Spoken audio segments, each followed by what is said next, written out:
10 વર્ષથી ગાંધીનગરમાં વિવિધ environmental and social activity happy youth ક્લબમાં કરીએ છીએ, જેમાં વૃક્ષારોપણથી માંડી અને ચકલી ઘર વિતરણ, પછી ઉનાળામાં પક્ષીઓ માટે પાણીના કુંડાની પરબ લગાડવી બધે અને એમાં પાણીની વ્યવસ્થા કરવી, આપણા આંગણામાં કિલ્લોલ કરવી અને ચકલી આપણા એન્વાયરમેન્ટલ બેલેન્સિંગ માટે ખૂબ મહત્ત્વનું પક્ષી છે. ચકલી જેવા નાના કદના પક્ષીઓનું જતન થાય એ જરૂરી છે. એ અમારો ઉદ્દેશ છે. અવેરનેસ પહેલ એટલા માટે અમે આવા હેપી ચકલી ઘર બનાવડાવીએ છીએ દર વર્ષે.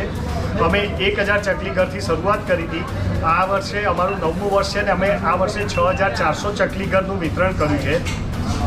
હેપી યુથ ક્લબનો કોન્ટેક્ટ કરવા માટે ફેસબુક ઉપર અને ઇન્સ્ટાગ્રામ પર હેપી યુથના પેજ પણ છે, અને એ સિવાય આ દરેક ચકલી ઘર ઉપર મારો કોન્ટેક્ટ નંબર લખેલો છે 992444